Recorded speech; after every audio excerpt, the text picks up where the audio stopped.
Allahumma salli wa sallim wa barik ala sayyidina Muhammadinil Fatihi lima ughliqa wal khatimi lima sabaqa wan nasiril haqq bil haqqi wal hadi ila siratikal mustaqim sallallahu alaihi wa ala alihi wa ashabihi haqqa qadarihi wa miqdarihil azim.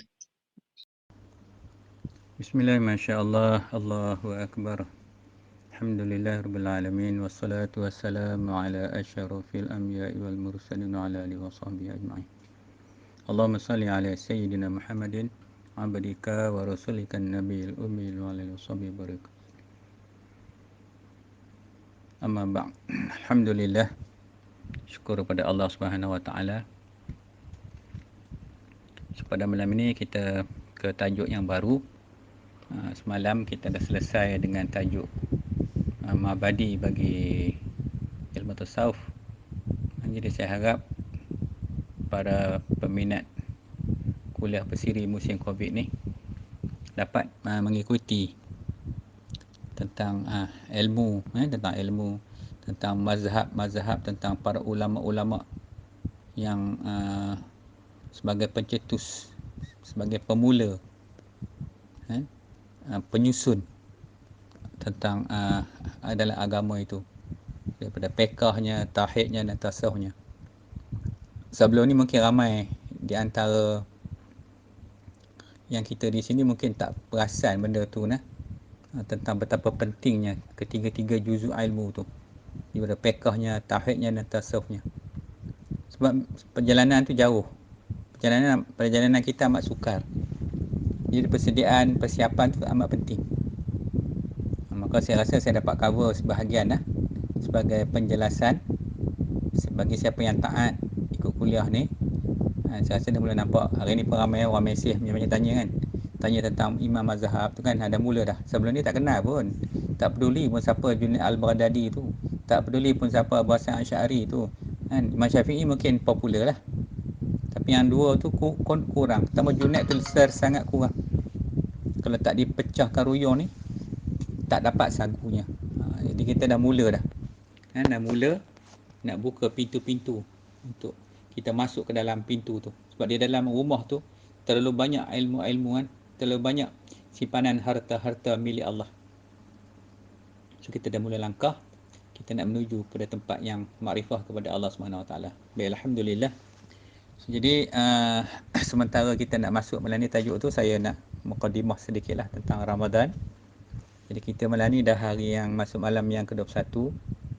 Malam ke-21, so kita ada 10 bermula semalam tentang malam Lailatul Qadar. Lailatul Qadar kita pun dah berubah dah. Sebelum ni kita solat, kita baca rakaat pertama tu kita baca ayat yang pendek-pendek tu kan, macam apa nama ni, alhaakumut takasur kan. Yang rakaat yang kedua qulhu. Kemudian yang kita lepas pada 16 kita dah mula tukar dah. Kita ambil ayat inna anzalna surah al-qadar.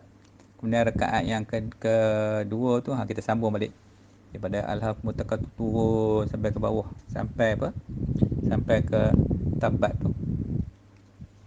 Ini nak cerita bagi yang solat lah. Yang tak solat tu is okay, no problem, tak ada kisah. Dan tak solat tu ikut dia lah. Sebab solat sunat kan kita dah bincang dah kemarin. Benda sunat ni benda hak kita kepada Tuhan. Hak kita buat hak wajib tu bagus dah, cantik dah, dah. Pasal tu hak Tuhan kena buat. Hak sunat ni Tuhan kata hak kamu pula. So kalau kita tak nak buat hak sunat tu, kita tak nak lah hak kita tu. Sedangkan bulan Ramadan ni pahala sunat jadi pahala wajib. Habis ni tak lama nak habis ni. Ada lagi 9 hari ni. Habis ni habis sudah tahun depan lah pula tunggu. Jadi sebab tu dia beza lah. Orang beriman tak beriman ni. Orang tak beriman bukan tak beriman, dia beriman tu nipis. Dia beriman tapi iman tu je Nabi kita usang macam kain buruk. Dia buat tak kisah buat dia. Orang kata buat bodoh je. Lantak lah apa jadi pun. Tu. Dia kan boleh agama kan boleh macam tu. Agama tak boleh. Agama dia kena serius, kena sungguh-sungguh. Sebab tu dalam agama Islam ni, dia mana ada gelak-gelak sangat.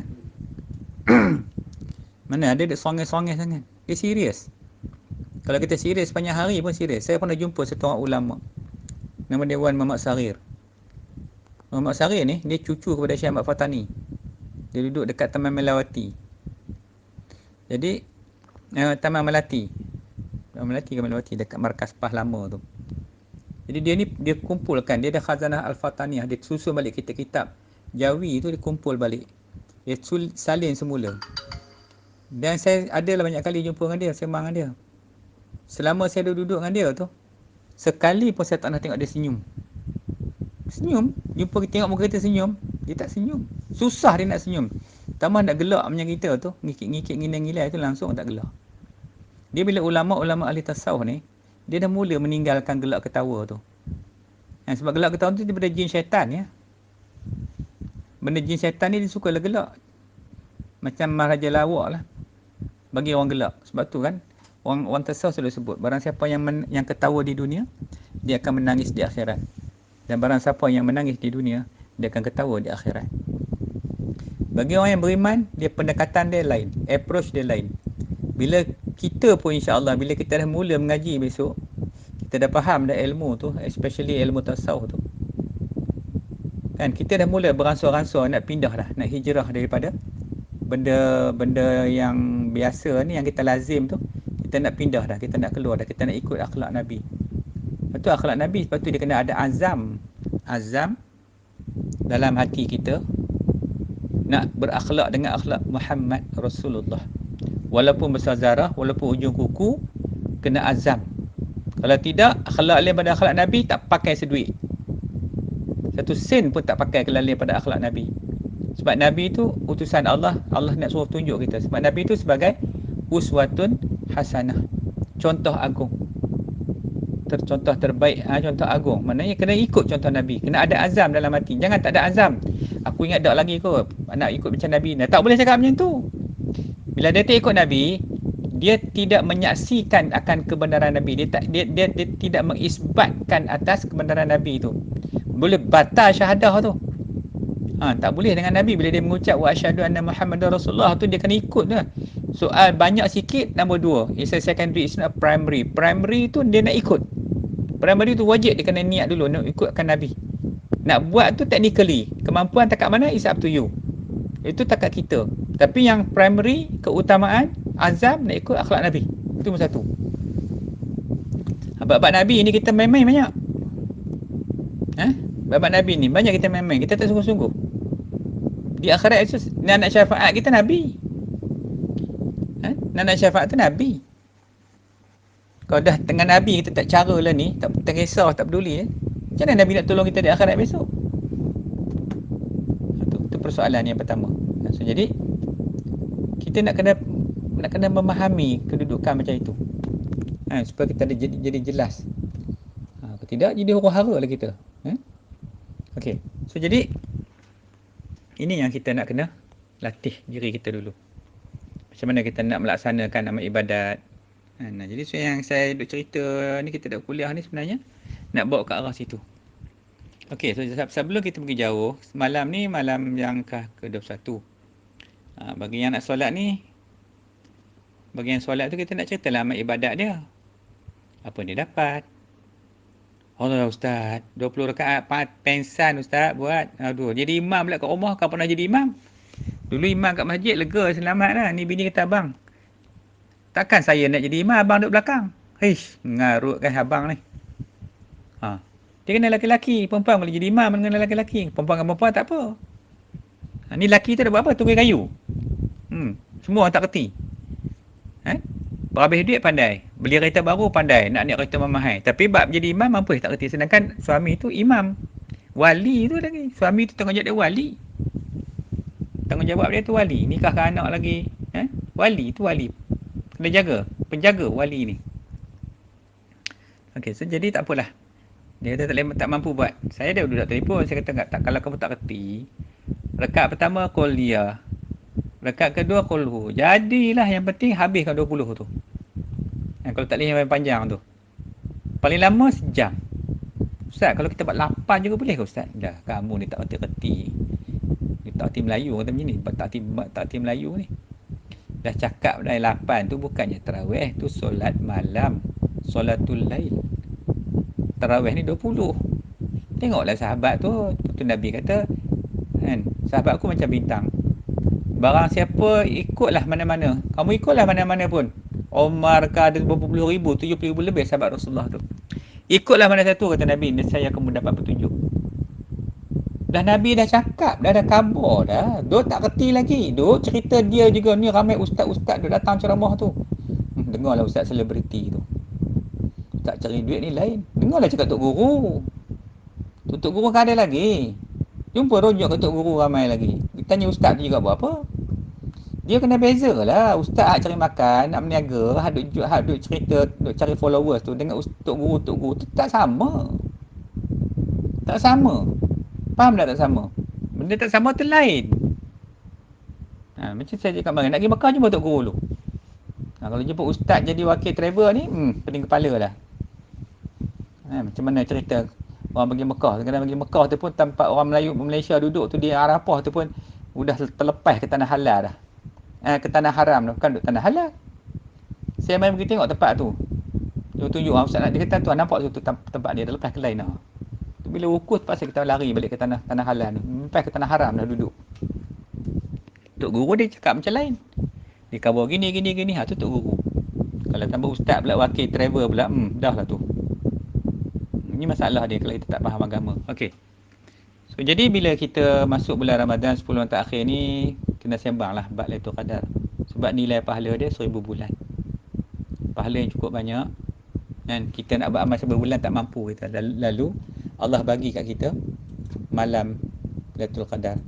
Mana berbulan masuk maghrib tu. Masuk jam maghrib tu malam. Pahala yang kita buat malam tu, apa ibadat kita buat, buka puasa lah, apalah semua, kita berzikir lah, mengaji lah, ni apa saja ni, macam ni, mengaji lah apa macam ni, semua dapat pahala dia, pahala 1000 bulan Allah bagi dah. Jadi bila kita tambah yang berzikir banyak, yang tak nak tidur sampai pagi, tak apalah, malam tu kita jagalah sampai ke pagi contohnya kan. Esok siang tidur lah kan senang. Siang tak apa dah, tak kira, dia tak kira siang, dia kira malam je, malam 1000 bulan. Jadi kadang tak payahlah kita cerita lebih-lebih. Nampak pokok sujud lah apa itu ni lah kan. Benda-benda tu mungkin berlaku juga, kita tak menafikan. Yang pentingnya malaikat turun daripada langit. Turun, datang, bawa rahmat kepada kita daripada Allah SWT. Tu yang langit besok pagi tu kalau tengok cahaya dah. Matahari nak terang tak terangnya nampak. Tu tanda malam tadi dah berlalunya Lailatul Qadar. Okey, baik. Saya nak baca sikit kisah Imam Ghazali. Kata Imam Ghazali, apa kata dia tentang Lailatul Qadar ni? Kata Imam Ghazali dan lainnya, ramai lagi lah ulama lain, bahasanya telah diketahui Lailatul Qadar itu dengan awal Ramadan. Awal Ramadan kata ulama ni. Maka jika ada awalnya itu Ahad atau Rabu, maka iaitu pada malam yang ke-9 likur dan malam yang ke-9. Jika di awalnya itu Isnin, maka iaitu pada malam yang ke-20. Malam ke-20. Malam ke-20 maknanya malam semalam lah. Kalau Isnin ke-21.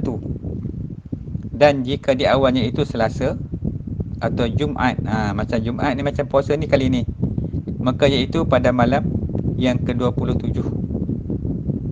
Ke-27, malam ke-27. Dan jika awalnya itu Khamis, maka iaitu pada malam yang ke-25. Dan jika ada awalnya itu Sabtu, maka iaitu pada malam yang ke-23. Dan kata Syekh Abu Hasan, mula-mula aku balik hingga sekarang, tiada luput akan dia aku lihat, aku dapat akan Lailatul Qadar itu dengan mengamalkan kaedah ini. Tu jadi itu ya. Jadi yang inilah kaedah apa, macam mana ulama-ulama, sebab mereka ni memerhatikan setiap tu, dia perhati tengok bila puasa hari sekian, bila malam tu berlaku. Ini rahsia-rahsia bagi para awliya lah kan. Jadi kita ni faham macam ni senang. Nak ikut pun boleh, nak pulun tiap-tiap malam pun lagi bagus. Aulanya tiap-tiap malam. Cuma ulama tu cerita macam ni, walaupun mereka tu lebih hebat daripada kita lagi. Kita pula bila tahu macam ni, Oh, kali ni malam 27. Kita tunggu malam 27 ya. Malam lain kita santai. Kan? Nak buat kuih raya lagi. Kalau yang perempuan nak jahit baju lagi, langsir lagi apa itu ni. Kan nak sibuk kat ibadat ni. Ini kata ulama kata ulama. Tapi katanya kata seorang ulama tu Abu Hasan tu, dia kata aku tak pernah luput. Mana setiap tahun aku akan dapat Lailatul Qadar. Lailatul Qadar ni lain dia turun kepada orang mana. Ni balik cerita asal kita balik. Ni masalah tu lagi. Ni masail dia. Masail dia. Dia turun kepada orang yang mukmin. Kalau orang tak mukmin, yang dalam perut tu serabut dengan kufur maksiat tu, dengan nafsu-nafsu yang jahat tu, kan? Yang duk sibuk dengan kuih raya lah apa benda tu, dia turun pun dia kan tak lalu pun kat orang macam itu. Tu masalah kita. Jadi kita nak kena faham juga, sebab tu bila Allah bagi ni sebagai rahmat dia. Sebagai rahmat dia kepada orang yang mukmin tu. Siapa yang tak tu kadang ditunggu waktu tu, dia dapat lah. Kan? Kalau dia tak sungguh, dia duduk melayan lain, tidur lah apa semua, kan dia tak dapat dah waktu tu. Ni tentang Lailatul Qadar. So kita kena ambil faham. Tu saya kata tadi semalam kita dah bincang tentang tasawuf. Apa makna tasawuf tu? Suci. Nak menjernihkan, mengheningkan segala kufur maksiat tu. Jadi bila kita tak balik beriman cepat-cepat, segera kita patah balik kepada iman dan takwa tu. Kita nak duduk juga tempat tu, maka turunlah apa Lailatul Qadar pun. Kadang kita duk rasa, aku tak nak rasa apa pun. Orang punya cerita lah semalam tadi, Alhamdulillah. Senyap tengok anjing apa tak bunyi, semua tak bunyi. Memang rasa syahadu sangat-sangat. Yang dia pula jawab, tu aku rasa biasa je. Macam mana dia nak syahadu? Dia tak peduli pun. Kata Lailatul Qadar tu macam percaya tak percaya je. Sedangkan bayangkan dulu orang-orang dulu umur dia sampai 600 tahun, 700 tahun, 1000 tahun. Boleh beramal banyak. Kita ni 60 tahun dah tak ada dah. Maka inilah masa dia nak menambahkan amal. Nak menambahkan amal ibadat supaya amal kita tu ada banyak, nanti dibalas oleh Allah di akhirat besok. Bukan senang satu-satu amal tu, ya Allah, 1000 kali ganda, kira lah. Kalau solat sekali, 1000 kali. Kalau zikir, la ilaha illallah, 1000 kali. 1000 kali, kalau zikir 1000 kali, kali dengan 1000. Dia ganda 1000, ganda 1000. 1000 bulan tu, bukan 1000 kali, 1000 bulan. 1000 bulan, bukan 1000 kali, 1000 bulan. Satu bulan ada berapa? 30 hari. Kali dengan 1000. Allah. Kalau nak kira, tak boleh nak kira dah. Banyak sangat Allah bagi kita dah. Allah bagi, sebab itu pun orang tak ada. Sebab dia punca di iman tu. Dia ada Islamnya, iman ihsan tak ada. Jadi gitu. Macam mana nak lekat keimanan tu? Lepas tu bila kita ngaji macam mana kita nampak Allah teruknya aku ni. Baru kita tahu kita tu teruk sangat. Okay, itu sekadar saya nak sentuh sikit tentang tu. Jadi mana tahu mungkin kita boleh jadikan panduan kan. Dia perhati malam tu tenang je. Ini kata ulama. Tapi pada kalau tanya orang lain pun, ulama-ulama ni kata lebih baik aula dia tiap malam istiqamah. Kalau di Mekah, kita pergi Mekah, kita tengok Arab ni kalau 10 malam terakhir tu tak balik rumah dah, dia bawa bangku ke dalam Masjidil Haram tu. Dia hidup dia 10 malam terakhir kat masjid, tak peduli ke rumah dah, sebab dalam masjid semua ada makan, minum, tandas apa semua komplit, siap dengan beg dia bawa. Kadang-kadang kita nak sembahyang tak boleh, dia ada blok tempat tu. Tu Arab kan. Macam tu. So punya nak tunggu Lailatul Qadarnya. Okey, baik ya. Jadi mudah-mudahan kita ambil lah kesempatan yang ada ni. Kita bagilah masa sekejap kan. Okey, wallahu a'lam. Alhamdulillah. Maaf lambat sikit ya. Allahu akbar, Allahu akbar, Allahu akbar. Jadi di sini ada sedikit panduan saya bagi siap lah. Nanti kata kita dah tengah-tengah bagi pula kan. Okey. Mudah-mudahan kita belum lagi bertemu dengan malam Lailatul Qadar. So ada kaifiat kat sini. Kalau kita lihat ketika Nabi sebut satu hadis tu, pada saat berlakunya Lailatul Qadar itu malam terasa jernih. Ni tanda dia kan. Tapi dia tengok siang tu dulu. Siang kalau petang tu dia tengok ujung ketika matahari terbenam tu, dia color merah. Maknanya matahari tu dikelilingi oleh warna merah sangat. Tu memang tanda dia. Petang tu nampak dah. Petang biasa dia nampak. Petang tu tengok merah langit lah. Dekat dengan keliling matahari tu. Tu malam tu insyaAllah. Tu Lailatul Qadar tu. Jadi malam tu terasa jernih, tenang, terang. Cuaca pun sejuk, tidak terasa panas dan tak dingin sangat. Dan pada pagi besok kita boleh tengok matahari terbit dengan jernih, terang matahari tu. Tanpa tertutup dengan awan pun. Tapi dia tak boleh nampak terang sebab malaikat sedang terbang balik ke langit. Banyak, tak bayang banyaknya malaikat turun. Sampai pukul tengah hari tu tak habis lagi. Jadi pada malam Lailatul Qadar tu disunat dan digalakkan untuk apa? Kita mengambil peluang lah. Waktu mustajab ni. Untuk memperbanyakkan doa kita. Jadi walau bagaimanapun diharuskan mendirikan solat sunat Lailatul Qadar. Apabila dirasakan telah tibanya Lailatul Qadar, kita solat sunat malam tu. Dan solat ni jangan ikut Pak Wahabi lah. Wahabi dia memang marah sangat lah solat-solat ni. Bida'ah. Kalau bida'ah tu dia lah pok-pok dia tu dia tak bagi solat. Malam tu biar jangan dia buat apa. Nganga je. Buat benda lain. Sedangkan amalan ni ulama'-ulama' buat. Kan? So, jadi kita buatlah satu cara lah. Kita ni ahli sunnah wal jamaah, kita bukan ikut ahli Wahabi tu semua tak ikut. Jadi kenapa buat solat ni? Tanda syukur kita kepada Tuhan. Jadi solat ni senang je. Usolli sunnatan Lailatul Qadri arba'a raka'atin lillahi ta'ala. Jadi dia baca 4 rakaat. Pada setiap rakaat tu dia baca surah At-Takasur sekali dan surah Ikhlas. Dia buat dua-dua lah, 4 rakaat tu kan, dua-dua tu kan. Rakaat pertama tu ada dalam panduan tu, saya bagi tu. Kata Nabi, 4 jenis zikir yang tidak patut ditinggalkan oleh setiap Muslim sepanjang Ramadan. Pertama, mengucapkan istighfar. Kita minta ampun. Yang kedua, memperbanyakkan ucapan syahadah. La ilaha illallah. Yang ketiga, Nabi suruh berdoa mintakan balasan ganjaran syurga. Yang keempat, mohon mardatillah, redha Allah. Dalam sebuah hadis, riwayat Al-Tirmizi, Ahmad dan Ibnu Majah, bahawa Aisyah radhiyallahu bertanya kepada Rasulullah SAW, wahai Rasulullah, sekiranya aku berada pada malam Lailatul Qadar, bertepatan dengan malam Al-Qadar, maka apakah yang aku patut buat? Bagi dia menjawab, Allahumma innaka afuwan karim, tuhibbul fa'fu anna. Doa yang kita baca tu, yang selalu yang kita sebut tu.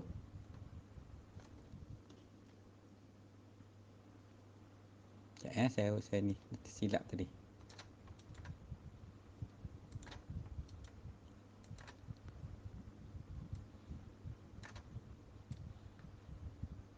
Saya ulang balik ya.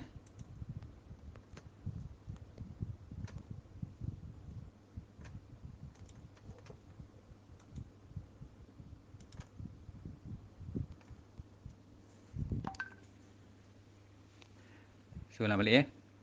Allahumma innaka afuwan karim, tuhibbul af wa fa'fu anni waghfirli. Ada dalam tu nanti. Allahumma innaka afuwan karim, tuhibbul af wa fa'fu anni waghfirli. Ulanglah baca doa tu banyak-banyak. Ya Allah, sesungguhnya Dikaulah Maha Pengampun, Maha Pemurah, lagi suka mengampun, maka ampunlah dan lindungilah kami. Yang kita dah baca hari tu, bacalah doa tu.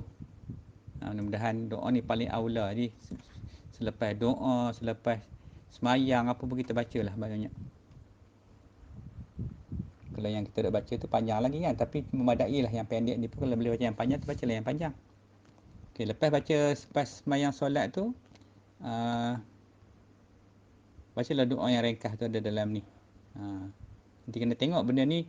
Saya pun kadang kita tak hafal pasal dia setahun sekali So, kita kena tengok balik kertas ke panduan. Sekarang ni senang, ada handphone dia, boleh buka handphone tengok dalam tu doa untuk Lailatul Qadar tu. Ini sebagai sempena kita buatlah apa, mudah-mudahan kita dapat akan Lailatul Qadar tu, pahala 1000 bulan tu. Rasanya kita dah buat dah tiap-tiap tahun, cuma kita tak tahu yang kita buat tu betul ke, dapat ke Lailatul Qadar tu yang tiap-tiap tahun kita buat. Tu insya-Allah. Ini sebagai panduan ajalah saya bagi ni, guideline ni, mudah-mudahan kita dapat beramal dengan lebih baik lagi lah. Wallahu a'lam. Baik, alhamdulillah, kita masuk ke tajuk kita malam ni. Sambil-sambil Lailatul Qadar tu nak belajar juga benda bab wuduk ni.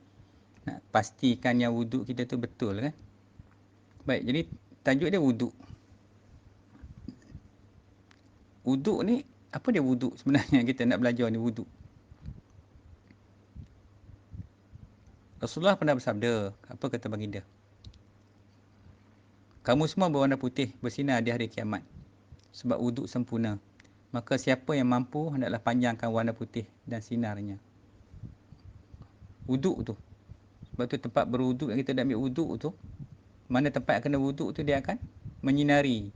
Bila bangkit daripada kubur besok, kenal. Orang tak ada wuduk, dia tak bercahaya tempat yang anggota yang berwuduk tu. Manakala orang yang berwuduk, cahaya tu panjang. Sampai bukan sekadar cahaya di tempat yang apa dia berwuduk saja. Kalau tangan-tangan, tapi kalau orang yang berwuduk tu dengan sempurna, dengan elok semua, seluruh tubuh dia akan mengeluarkan cahaya wuduk tu.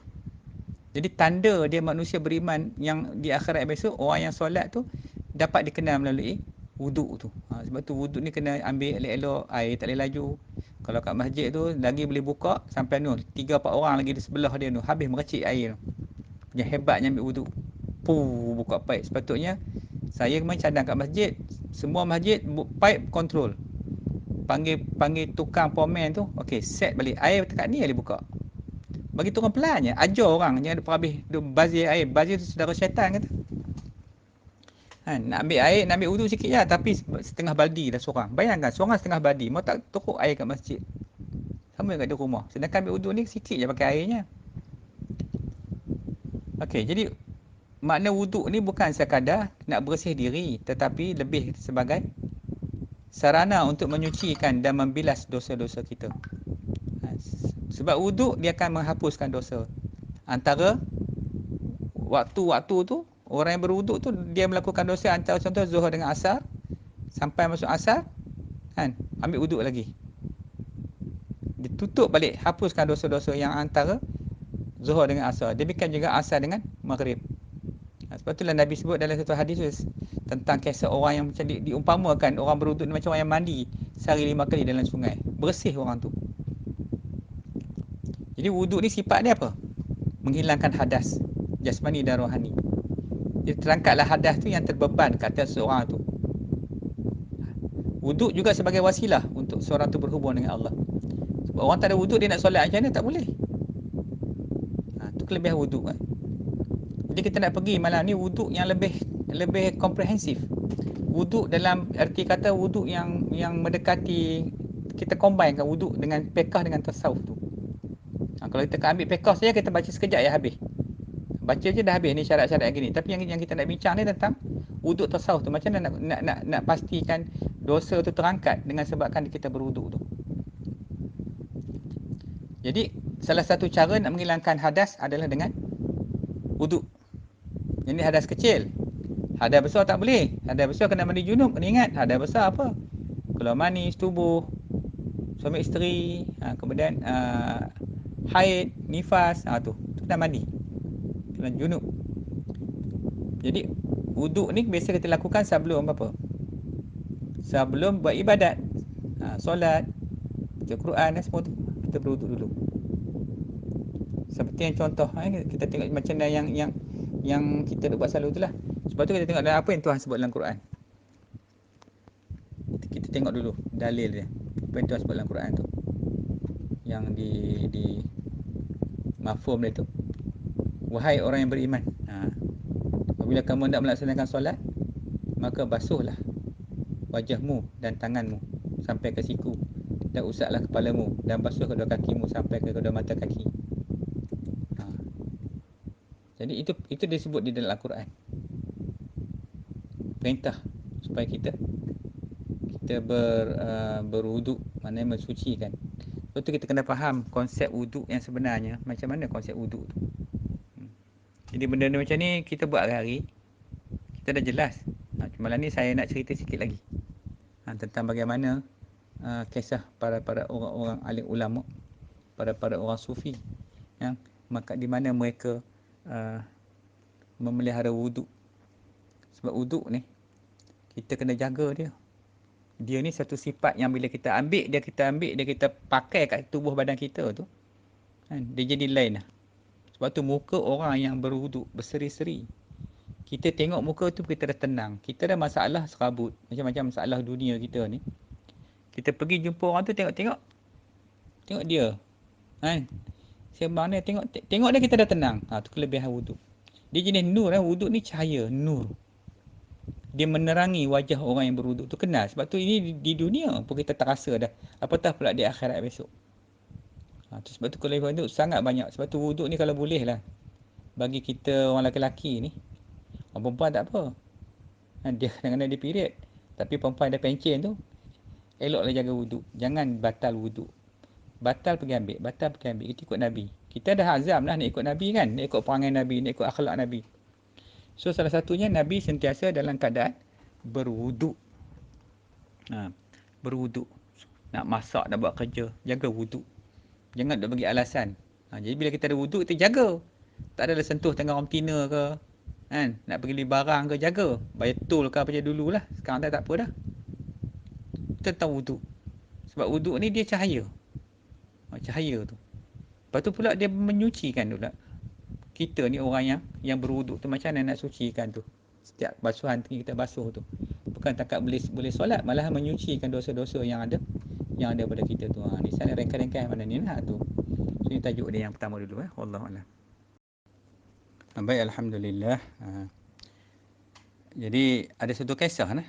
Malam ni kita nak tengok satu kisah seorang ulama, seorang wali Allah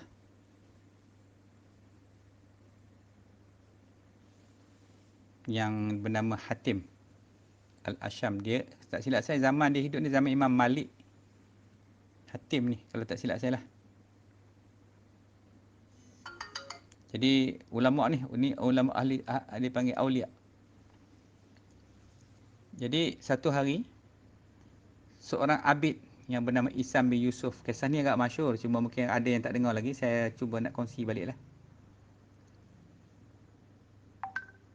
Jadi dia ni ahli ibadat. Nama dia Isam bin Yusuf. Memang wara orang dia. Sentiasa melakukan ibadat dan khusyuk dalam solat dia. Tapi dia risau juga, dia selalu rasa bimbang. Kalau ibadat dia tu tak diterima oleh Tuhan. Maka satu hari Isam ni pergi tempat abid ni. Hatim ni seorang abid. Abid juga. Seorang abid ni ahli ibadat dia panggil. Abid ni. Yang terkenal itu Hatim Al-Asham. Jadi dalam pengajian tu, Isam bertanya kepada Hatim. Wahai Abdul Rahman, kata dia. Ini panggilan bagi Hatim.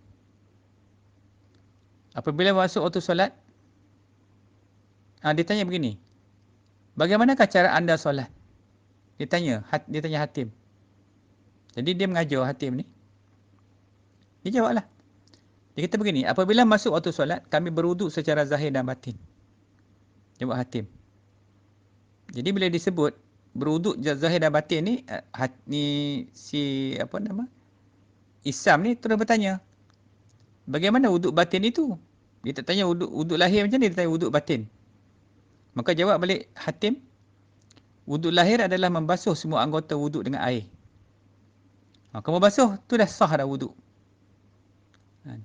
Sedangkan wuduk batin itu adalah membasuh anggota badan dengan 7 perkara.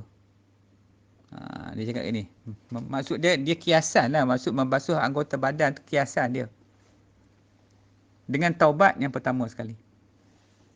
Bila masuk waktu ni, nak suci dulu. Menyesali dosa. Membersihkan diri dari cinta dunia. Tu.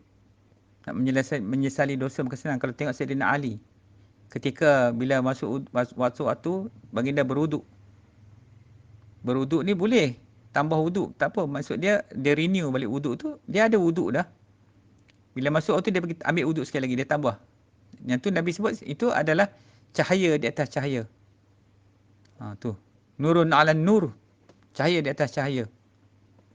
Ketika dia ambil tempat wuduk tu, menggeletar tu badan Ali. Sahabat-sahabat tanya, kenapa ya Ali kamu ni? Dia kata, aku terlalu takut untuk berdepan dengan Tuhan. Ketika berwuduk, ni tak sembang riuh rendah tempat wuduk tu. Tanya, kamu berkhabar yuk? Kan nak kira, nak khusyuk tentang wuduk tu, Tu kan boleh sembang-sembang masa wuduk ni. Datang pula, Assalamualaikum. Nah, tu tak cerdik nama dia. Sama lah orang tengah makan, kita bagi salam. Ni mengaji tak boleh, dia tak boleh macam tu. So jadi, bila taubat tu, mula-mula tu, maknanya dia kena keluar daripada wilayah kufur maksiat tu. Dia nak semayang, tak nak pergi wuduk, dia kena keluar dulu, baru wuduk. Jangan terus wuduk. Dia pergi ambil wuduk tu. Dia berdiri sekejap. Istighfar dulu. Mengucap balik, kembali balik kepada iman dan Islam. Tidak tak sah wuduk tu. Sebab kalau dia ambil dalam tadi dia mengupak kata orang dan maknanya dia dalam keadaan kufur tu. Kufur maksiat, dia tak bertaubat, dia pergi nak semayang ambil wuduk, bukan nak sah. Tu tak betul cara tu. Sebab tu bila kita kena segera terus keluar cepat-cepat, nak pergi tu berdiri sekejap. Istighfar dulu. Nak ambil wuduk. Nak ambil wuduk pun kena taubat dulu. Yalah, astaghfirullahalazim tu taubatlah. Bacalah istighfar tu dulu. Kemudian nak bersihkan diri dari cinta dunia. Tadi duk sibuk pasal hal dunia. Projek ni tu saya cerita lah berjuta-juta projek. Nak masuk solat je, kena buang dulu. Tu, hak hubud dunia tu. Jangan duk bawa dalam pergi wuduk tu. Kemudian tidak mencari dan mengharapkan pujian dari manusia. Tidak dia kena puji. Maklumlah, ustaz selebriti, semua orang kenal dia. Oh, ustaz yang duk ceramah ha. Ana lah tu ha.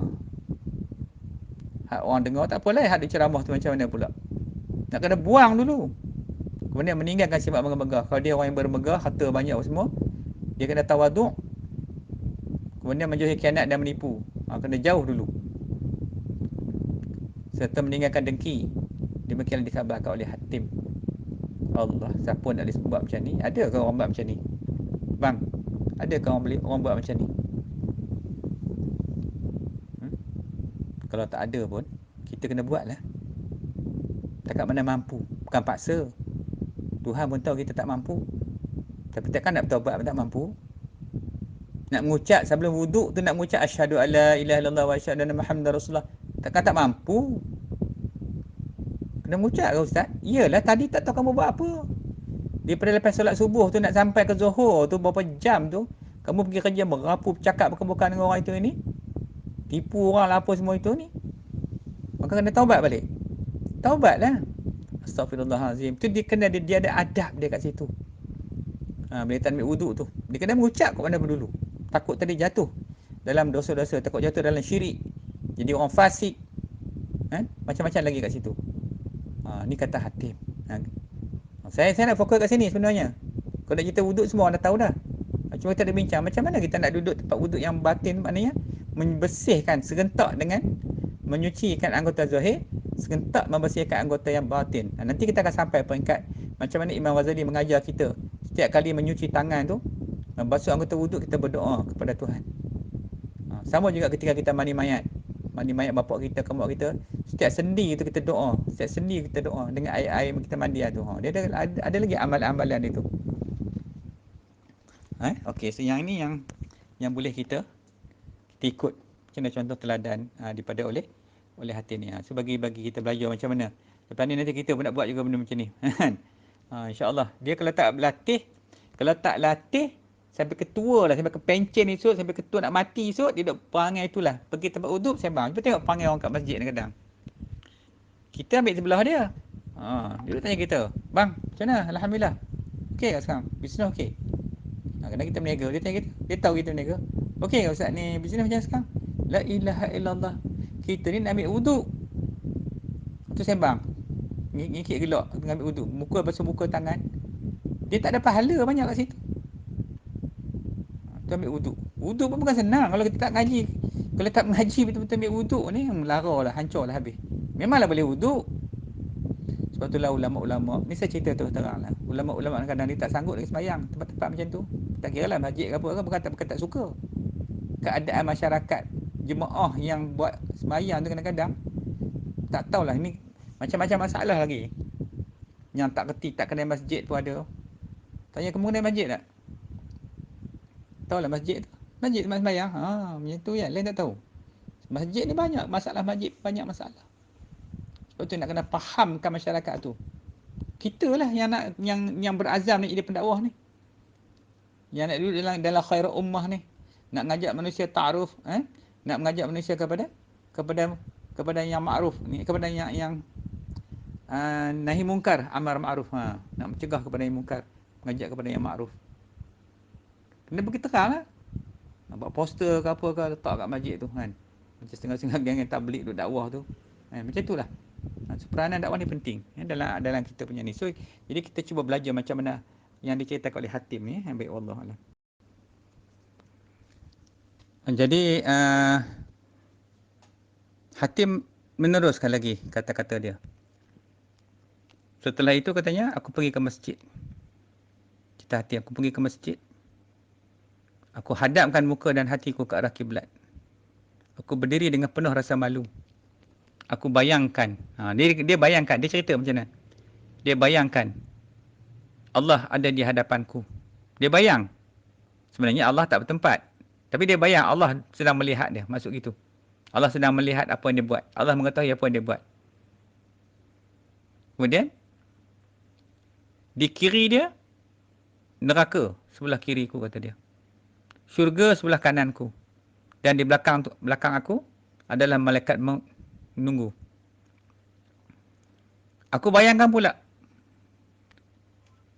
seolah-olah katanya aku berdiri di atas titian siratal mustaqim. Dan aku menganggap solat ini adalah solat yang terakhir bagiku. Kemudian aku berniat dan aku bertakbir dengan baik. Kata Hatim. Dan setiap bacaan dan doa dalam solat, berusaha aku fahami maknanya. Ulama ni cakap macam tu. Aku pun rokok dan sujud dengan mengecilkan diriku sekecil-kecilnya di hadapan Allah. Merasa Allah tu sangat besar dah. Dia kecil lah tu, kata Hatim. Aku bertasyahud dengan penuh pengharapan dan aku memberi salam dengan ikhlas. Seperti itulah aku solat. Itulah solat yang aku lakukan selama 30 tahun terakhir. Jadi dia pandang. Memang sebenarnya sebelum kita solat, kita kena pandang dulu.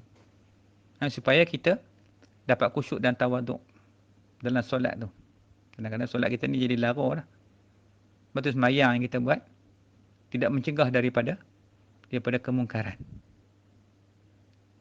Sedangkan semayang itu mencegah daripada mungkar. Habis solat, macam mana dia khusyuk dalam solat tu, dia khusyuk di luar solat juga. Ni nak cerita tentang Hatim ni. Mudah-mudahan kita dapat faham bila kita cerita tentang Hatim ni. Saya sebenarnya kita nak kongsi benda-benda macam ni, nak bagi faham bila cara adab kita nak solat macam mana. Ada yang bertanya macam mana ustaz nak solat. Tu kita tak cerita tentang solat pula. Saya nak habiskan wuduk dulu. Nanti habis ni kisah Hatim ni nanti. InsyaAllah besok malam kita sambung dengan macam mana pula setiap tempat apa kita patut doa. Setiap kali kita basuh muka, kita nak doa apa. Yang ni diajar oleh Imam Al-Ghazali dalam kitab ada Ihya Ulumuddin tu. Nanti esok kita baca sikit bahagian tu tentang bagaimana kedudukan ketika kita berwuduk bila kita basuh tangan. Mula-mula niat apa, kemudian berkumur-kumur niat apa, kemudian istinsyak sedut air ke lubang hidung niat apa.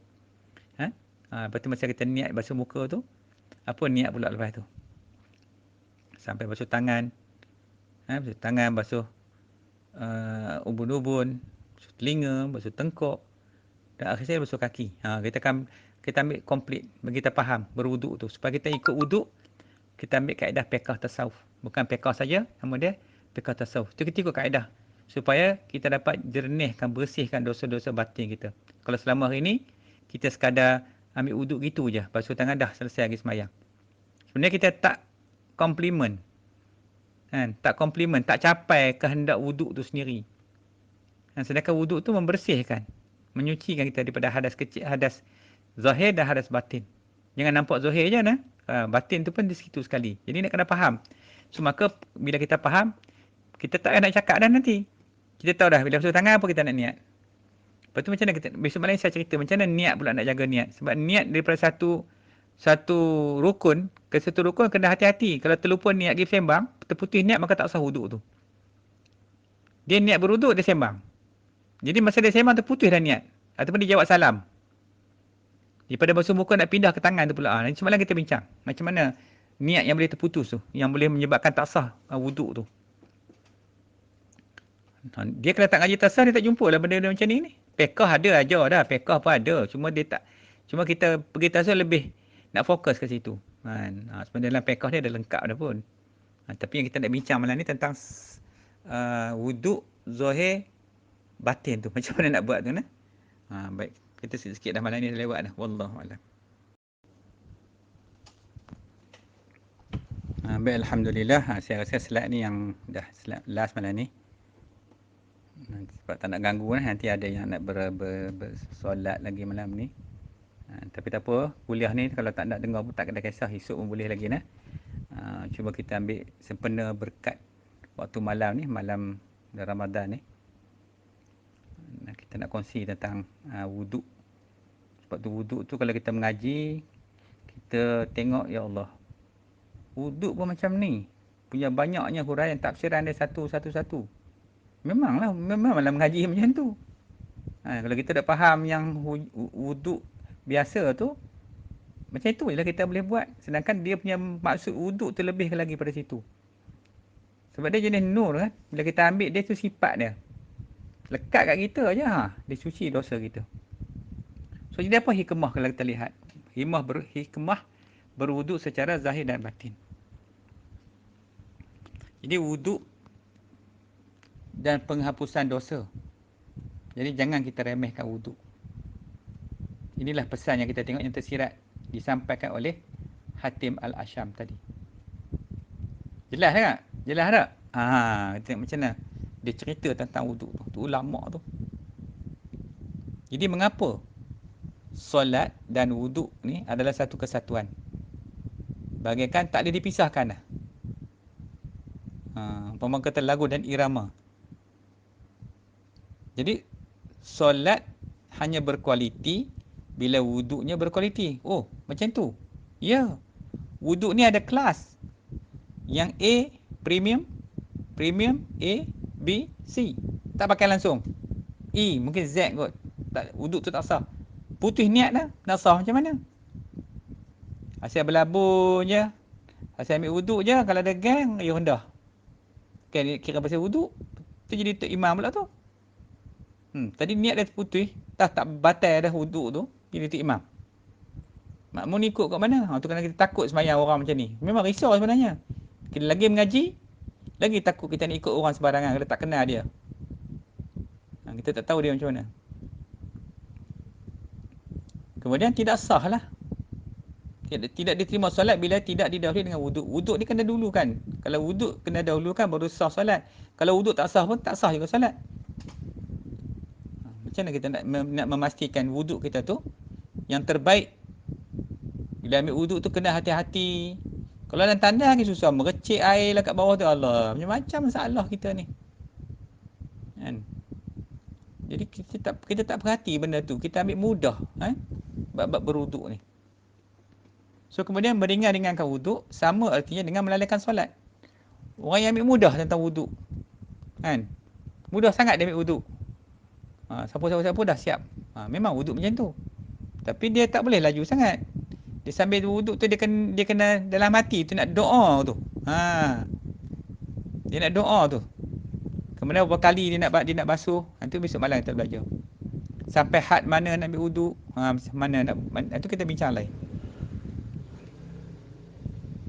Cuma kita nak faham ni lebih kepada bersifat wuduk batin dan zahir tu macam mana. Jadi sebenarnya wuduk tu adalah proses ibadah. Dia satu proses untuk kita mengabdikan diri kita kepada Allah. Yang harus dipersiapkan terlebih awal. Macam mana untuk mensucikan diri agar mampu melakukan komunikasi dengan zat yang maha suci. Maknanya untuk kita masuk berhubung dengan Allah, masuk menyembah Allah tu, mana persiapan awal kita adalah berwuduk. Maka berwuduk tu kita kena suci. Zahir, batin. Zahirnya, bila kita batal, kita duduk dalam hadas kecil dia panggil. Maka untuk mengangkatkan hadas kecil itu adalah dengan berwuduk. Tetapi apa hal pula dengan batin kita? Batin kita juga kotor, tercemar. Sebabkan banyak perkara yang maksiat kita buat, mata melihat maksiat tadi. Macam-macam kita main game lah dalam handphone tu, macam gelap, ngilai-ngilai apa semua itu ni. Itu adalah perkara yang mendatangkan dosa. Sebab dia lalai. Orang lalai ni duduk dalam dosa. Maka itu juga harus disucikan dulu. Tu dia panggil wuduk batin. Macam tadi Hatim cakap apa tadi? Kena taubat dulu, istighfar dulu, nak masuk, nak kembali kepada wilayah iman dan taat. Tadi dah terlajak, lepas kepada wilayah kufur maksiat tu. Tu nak keluar balik macam mana? Cepat-cepat kita kena istighfar balik, mengucap balik, duduk tempat ni elok balik. Baru kita pergi ambil wuduk. Tu. Dalam masa wuduk tu pun kita niat dah nanti. Kita baca doa-doa tu pun, tu wuduk batin tu lah. Yang tu macam mana nak nyucikan dalam hati tu. Contoh basuh tangan, ya Allah basuh muka kan. Ya Allah sucikanlah muka aku daripada segala kufur dan maksiat.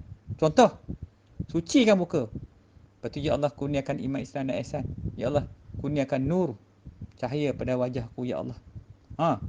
Tu dia lah. Tu kita doa tu tengah setiap kali 3 kali kita doa. Setiap kali kena air kita doa. Setiap kena air kita doa. Macam kaki kita minta di kaki kanan macam mana, letakkan atas siratul mustaqim.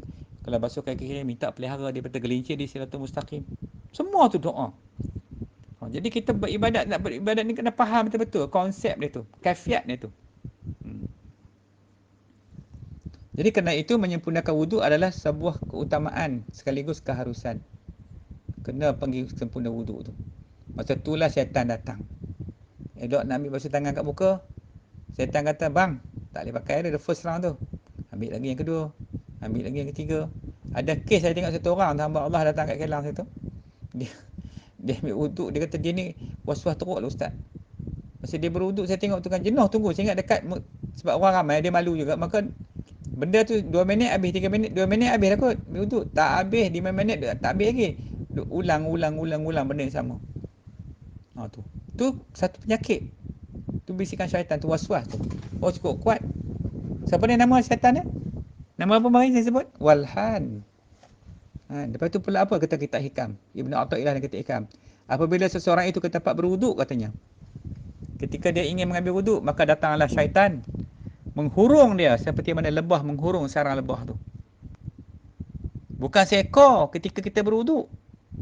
Tu yang merapu, bercakap, sembang apa semua tu, yang hilang yang was-was lah macam-macam jadi tempat wuduk tu.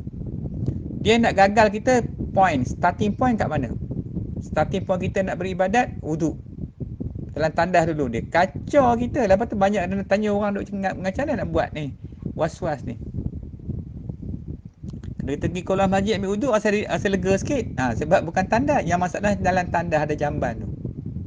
Kat situ jadi musyaqqah banyak kat kita. Sehingga kita rasa macam mana aku ni ambil wuduk macam ni lepas tu bawah tu kencing dah pula, budak-budak masuk lah ini, pancut sana sini, anak-anak kecil kalau ada. Kita ambil wuduk meracik. Basuh kaki meracik. Ataupun air yang kat muka ni tadi duk banyak jatuh bawah, tap kat lantai, puk meracik kat kaki. Macam mana? Tu susah bila kita kalau kita masuk tandas, kalau wuduk dalam tandas dia kena hati-hati sungguh. Kan? Banyak benda nak kena hati-hati.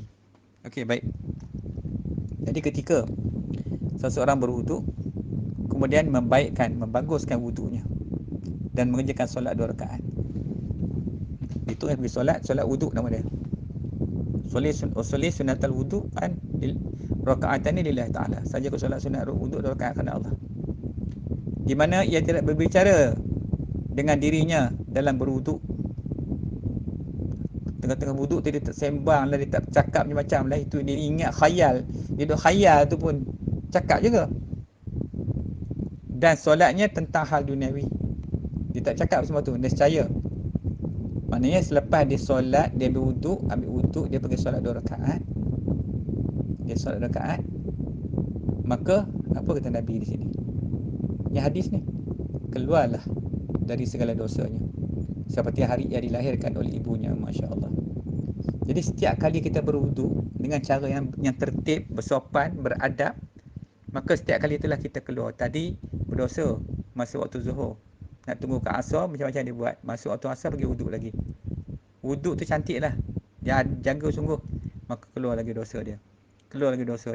Maka hari-hari sehari 5 kali berwuduk. Tu tak masuk wuduk sunat lagi. Wuduk-wuduk yang di waktu lain tu dia jaga wuduk tu. Maka keluarlah dosa-dosa tu. Lepas tu dah satu hadis Nabi sebut pada sahabat dia, Nabi kata orang yang sembahyang macam ni, yang lepas wuduk, solat wuduk 2 rakaat, maka di akhirat Allah akan bagi seorang bidadari yang bernama Ainun Mardiyah. Ainun Mardiyah sangat lawa, sangat cantik bidadari ni. Allah kurnia di akhirat nanti besok. Bukan susah apa? Kan payah duit. Kena duit tak? Ha? Kena duit tak? Mana Azwan ni? Hmm? Ha, Azwan. Ha. Nakkan Ainul Mardiyah. Tak payah duit. Kan? Tak payah minang pun. Tuhan bagi. Sebab Ainul Mardiyah ni malaikat, dia bukan manusia. Tapi malaikat macam manusia di akhirat besok dalam syurga tu. Tengok-tengok heran, siapa kamu ni? Akulah Ainul Mardiyah. Sebab kamu selalu berwuduk dan solat sewuduk, maka ini adalah anugerah Allah kepada kamu. Maka akulah sebagai ganjaran dia. Allah. Ha. Tahu tak? Ha, dia kata Nabi seperti ia dilahirkan oleh ibunya, putih bersih. Allahu Akbar. Betul lah seronok kalau kita mengaji, kita faham agama ni. Setiap satu yang kita buat tu ada nilai.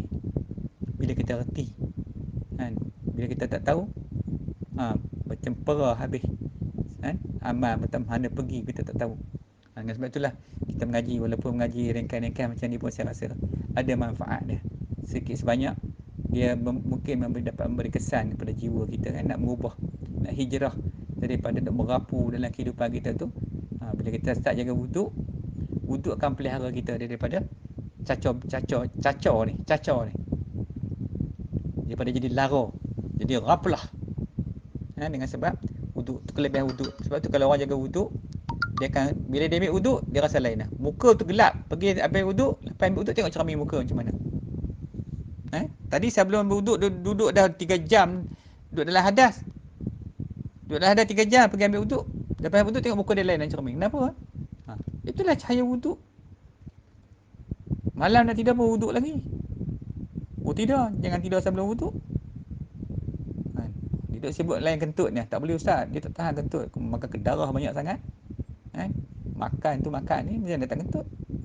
Wuduk ni bila kita nak berwuduk, kita azan nak berwuduk kan, badan kita dia automatik. Dia faham dah, dia kata oh ni bos aku ni. Bos aku ni dia lah juga. Nak berwuduk. So dia kontrol lah. Tak ada rangi badan apa semua. Faham tak tu? Saya macam itu. Sebab tu dia ada nikmat di sebalik wuduk tu. Ada rahsia dia. Ada cahaya dia. Ada nur dia di situ. Kalau kita faham tiba-tiba wuduk ni, kita buat kerja semua kita nak dalam wuduk yang batal pergi ambil wuduk. Selesai dalam berwuduk. Masya Allah, memang hebat kalau kita faham buat wuduk. Sebab itulah Nabi tak putus wuduk, para sahabat, para ulama. Kita pun tak jadi ulama pun tak apalah, tapi jaga wuduk tu. Okay, jadi sekadar ni dulu pada malam ni sebagai santapan malam bulan Ramadan. Mudah-mudahan kita mendapat manfaat, dapat barakah dan mendapat hidayah daripada Allah. Dan selepas ni insya-Allah kita akan mula berazam untuk sentiasa mengekalkan wuduk di sepanjang hari, daripada bangun pagi, pergi kerja apa itu ini, kekal dalam wuduk sampai balik malam. Sampai di sini dulu. Saya minta maaf, wabillahi taufiq wa hidayah. Wassalamualaikum warahmatullahi taala wabarakatuh.